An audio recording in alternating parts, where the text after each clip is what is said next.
நாம் இன்றைக்கி பார்க்க போகிறது சாஃப்ட் ஃபுல்கா. இது வந்து என்னென்னா ஸ்பினச் ஃபுல்கா. இது வந்து பாலக்கீரையில் வந்து நம்ம பண்ணுறது ரொம்ப சாஃப்டாக இருக்கும். நான் மைதா ஆட் பண்ணல, ஆயில் வந்து கொஞ்சம் கூட நான் ஆட் பண்ணலை. ஸோ இப்போது இங்கே பாருங்கள் எவ்வளோ சாஃப்டாக இருக்குன்னு சொல்லிட்டு. நீங்கள் அப்படியே எடுக்கும்போதே அப்படியே அது வந்து நல்லா வரும். ஸோ இப்போது அதுக்கு முதல்ல நம்ம 1 கப் பாலக்கீரை நம்ம போட்டுக்கலாம். ஸோ இதில் கொஞ்சம் தண்ணி ஊற்றிட்டு நம்ம என்ன பண்ணிக்கலாம் அப்படின்னா நல்லா அரைச்சிக்கலாம். ஸோ இப்போ இந்த பாலக் பியூரி ரெடி ஆகிடுச்சு. இப்போது 2 கப் கோதுமை மாவு ஆட் பண்ணிக்கலாம். அதில் உப்பு தேவையான அளவு ஆட் பண்ணிக்கலாம். இதில் ஒரே 1 டேபிள் ஸ்பூன் ஆயில் விட்டுக்கலாம். ஸோ இதை நல்லா மிக்ஸ் பண்ணிக்கலாம். முதல்ல உப்பு வந்து அதோட சேர்ந்து நல்லா மிக்ஸ் ஆகணும். இப்போ வந்து நம்ம அரைச்சி வச்சுருந்த பாலக்கீரை அந்த பியூரி வந்து நம்ம ஊற்றிக்கலாம். இதை ஊற்றிட்டு நம்ம நல்லா பிசைஞ்சிக்கலாம். தேவைப்பட்ட தண்ணி ஊற்றிட்டு நம்ம ஒரு சாஃப்டான ஒரு டோ மாதிரி நல்லா பிசைஞ்சிக்கலாம்.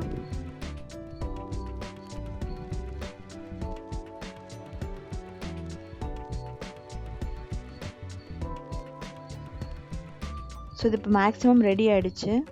ஒரு 5 நிமிஷம் பிசைஞ்சால் இது வந்து ரெடி ஆகிடும். ஒரு டேபிள் ஸ்பூன் ஆயில் ஊற்றிட்டு நம்ம மூடி வச்சிடலாம் ஒரு 15 நிமிஷம். இப்போ வந்து 15 நிமிஷத்துக்கு அப்புறம் நம்ம என்ன பண்ணலாம் அப்படின்னா திரும்ப வந்து நம்ம அதை நல்லா பிசைஞ்சிக்கலாம். இப்போ என்ன பண்ணலான்னா இதிலிருந்து பால்ஸ் வந்து நம்ம பண்ணிக்கலாம். இது எல்லாமே வந்து ஈக்குவல் சைஸில் நம்ம பண்ணிக்கலாம்.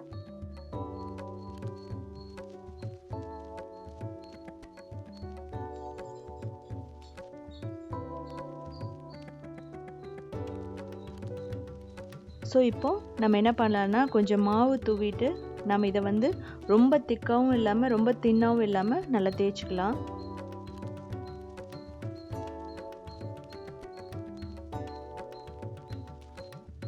ஸோ இப்போ நம்ம தோசைக்கல்லில் போட்டு என்ன பண்ணலாம் அப்படின்னா நம்ம டக்குன்னு வந்து நம்ம எடுத்துடணும். ஸோ இப்போ வந்து நம்ம ஹை ஃப்ளேமில் போட்டுட்டு நம்ம 50 செகண்ட்குள்ளே நம்ம திருப்பி போட்டு நம்ம எடுத்துடலாம். இப்போ எவ்வளோ நல்லா உப்பி வருது பாருங்கள்.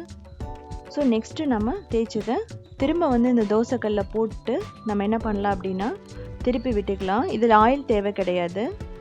ஸோ இப்போ வந்து அந்த பபிள்ஸ் மாதிரி வரும், வந்தோடனே அதை எடுத்துடலாம். ரொம்ப தீய விடக்கூடாது. ஸோ இப்போ என்ன பண்ணலான்னா இது எடுத்துடலாம்.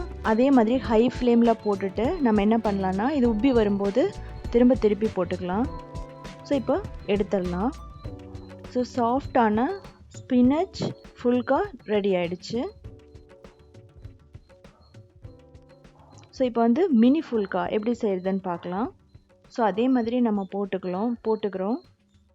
ஸோ தோசைக்கல்லில் போட்டதுக்கப்புறமா வந்து நம்ம எடுத்துடலாம். இப்போ ஹை ஃப்ளேமில் போட்டு அதே மாதிரி நம்ம ரெடி பண்ணி எடுத்துடலாம்.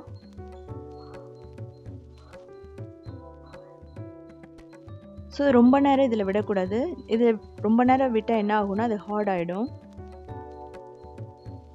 ஸோ இப்போ என்னென்னா ரெஸ்டாரண்ட்லலாம் என்ன பண்ணுவாங்க அப்படின்னா இந்த மினி ஃபுல்கா வந்து பண்ணுவாங்க. ஸோ இப்போ ரெடி ஆகிடுச்சு, நம்ம எடுத்துடலாம்.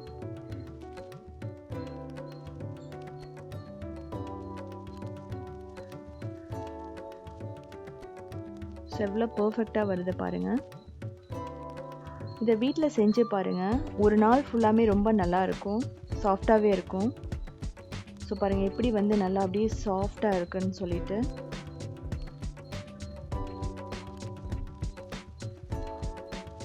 ஸோ இதுக்கு நம்ம என்ன பண்ணலான்னா ராஜ்மாவில் ஒரு கிரேவி பண்ண போகிறோம். அதுக்கு வந்து நான் ஊற வச்ச ராஜ்மா, கொண்டக்கடலை எல்லாத்தையும் போட்டுட்டு நான் என்ன பண்ணுறேன்னா ஒரு பே லீஃப் போட்டுக்கிறேன். ஏலக்காய், பட்டை இதெல்லாம் போட்டுட்டு நான் என்ன பண்ணுறேன் அப்படின்னா மூடி வச்சு ஒரு 4 விசில் விட்டுறலாம். ஸோ இப்போ வெந்ததுக்கப்புறம் நம்ம எடுத்துடலாம். ஸோ எடுத்துகிட்டு இது நல்லா மேஷ் பண்ணிக்கலாம். ஸோ இதில் நான் என்ன போட்டிருக்கேன் அப்படின்னா பச்சை பட்டாணியும் போட்டிருக்கேன், கொண்டக்கடலை, ராஜ்மா எல்லாம் போட்டிருக்கேன். ஸோ இதிலிருந்து பே லீஃபை நம்ம எடுத்துடலாம். இதை நல்லா மசிச்சுக்கலாம். ஸோ இப்போ என்ன பண்ணலாம் அப்படின்னா ஒரு பேனில் 2 கப் தண்ணி ஊற்றிட்டு ஒரு 4 தக்காளி போட்டுக்கலாம். இதில் வந்து ஒரு வெங்காயம் போட்டுக்கலாம், பூண்டு, இஞ்சி எல்லாம் போட்டுக்கலாம். கொஞ்சம் முந்திரி போட்டு நம்ம என்ன பண்ணலாம் அப்படின்னா அதை நல்லா பாயில் பண்ணிக்கலாம். ஸோ இப்போ வந்து என்ன பண்ணலான்னா தண்ணியை வடிச்சிட்டு இதில் இருக்கிற தோலை வந்து நம்ம எடுத்துடலாம். ஸோ இதனோட மேலே இருக்கிறத நம்ம எடுத்துடலாம் தக்காளியில். ஸோ இப்போ என்ன பண்ணலான்னா மிக்ஸி ஜாரில் நம்ம பாயில் பண்ணது எல்லாத்தையும் போட்டுட்டு நல்லா அரைச்சிக்கலாம்.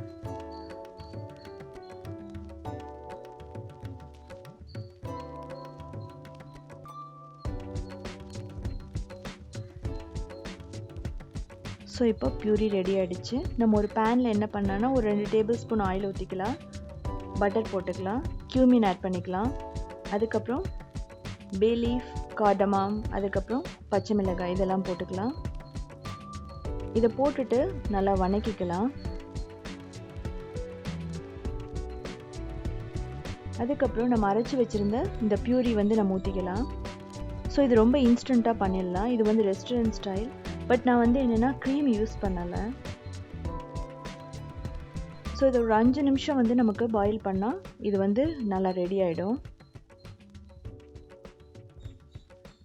ஸோ இதில் மஞ்சத்தூள் ஆட் பண்ணிக்கலாம், கரம் மசாலா, மிளகாய்த்தூள் இதெல்லாம் போட்டுட்டு நல்லா மிக்ஸ் பண்ணிவிட்டு நல்லா கொதிக்க விட்டுக்கலாம். ஸோ அந்த தக்காளியில் இருக்கிற அந்த பச்சை வாசனை போகணும். ஸோ இப்போ தேவையான அளவு உப்பு நம்ம போட்டுக்கலாம். ஸோ இப்போ வந்து நம்ம வேக வச்ச பட்டாணி, ராஜ்மா, கொண்டக்கடலை இதை 3ஐயும் வந்து நம்ம ஆட் பண்ணி நல்லா கொதிக்க விட்டுக்கலாம். ஒரு 5 நிமிஷம் நம்ம வந்து கொதிக்க விடலாம்.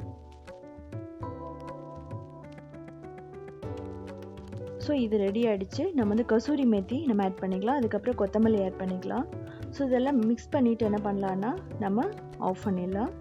ஸோ இது வந்து ஃபுல்காவோட எடுத்துக்க ரொம்ப நல்லாயிருக்கும். ரைஸோடு எடுத்துக்கலாம், சப்பாத்தியோட